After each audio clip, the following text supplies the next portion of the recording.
एक ऐसा गेम जिसमें सोना है, पैसा है और पॉलिटिक्स भी है। भारत का ब्लैक मनी का एक बड़ा हिस्सा। Domestically, black money is in large circulation in areas like real estate and gold transportation. There is no official estimate as to how much Indian money is illegally transferred abroad. While there is no definitive study, there are claims by various bodies and individuals that the quantum of black money could go up to $1.4 trillion.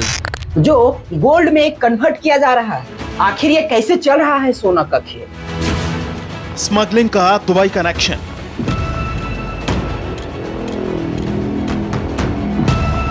Dubai से काठमांडू पहुंचा 33 kilo सोना। और किस किस का हाथ है इस गेम में? ये कहानी है गोल्ड माफिया की।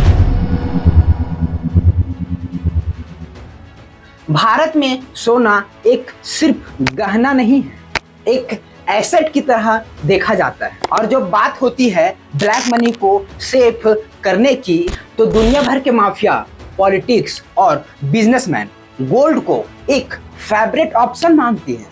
और ये कोई थ्योरी नहीं है। 2023 में एल जजीरा की एक बड़ी डॉक्यूमेंट्री एक्सपोज करती है कि कैसे जिम्बाब्वे के गोल्ड स्मगलिंग रैकेट से लेकर दुबई तक एक इंटरनेशनल नेटवर्क चल रहा है, जिसका कनेक्शन भारत से भी जोड़ा गया है। आखिर सोना ही क्यों नहीं और चीज?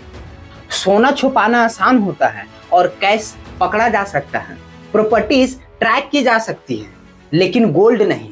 गोल्ड एक बार मेल्ट करो, इसका ओरिजिनल सोर्स ढूंढना मुश्किल हो जाता है। यही वजह से ब्लैक मनी का अल्टीमेट शेप येलो मेटल हो जाता है। तो कौन लोग हैं इस माफिया के पीछे?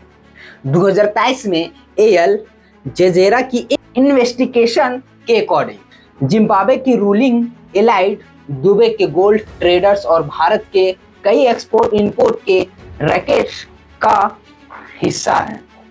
कमलेश पत्नी एक बिजनेसमैन जिस पर 1990s के किल्ला गोल्डनबर्ग स्कैंडल का इल्जाम लगता है। जिम्बाब्वे के गोल्डन स्मगलिंग में भी इसका नाम आता है। दुबई के मार्केट में जहां भारत से लोग लीगल एक्सपोर्ट के कवर में ब्लैक मनी को वाइट करते हैं। और कैसे होता है ये गेम, चलिए सुनते हैं। एग्जाम्पल, भारत का कोई बिजनेसमैन अपने ब्लैक मनी को वाइट करना चाहता है। वो जिम्बाब्वे के चीप रेट पे गोल्ड खरीदता है, फिर उसका दुबई के बेचता है। वहाँ गोल्ड को लीगल पेपर के साथ भारत इंपोर्ट किया जाता है। दिखेगा लीगल, होगा इलीगल। अंडर वैल्यूएशन का स्कैम। 10 करोड़ का गोल्ड वैल्यू दिखाएगा सिर्फ 2 करोड़।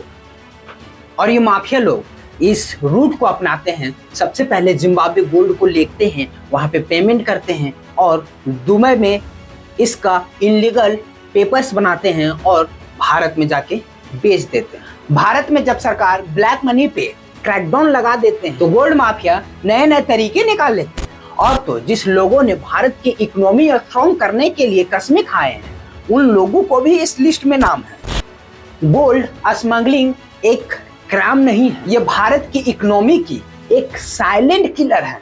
तो अब सवाल आपसे है, क्या भारत इस गोल्ड माफिया को रोक पाएगा और इस ब्लैक मनी की गेम को कभी खत्म किया जा सकता है? आपको क्या लगता है कमेंट में जरूर लिखिए। और अगर आप चाहते हैं कि हम ऐसे ही एक्सपोज लाएं, तो इस चैनल को आप सब्सक्राइब कीजिए। तब तक के लिए जय हिंद।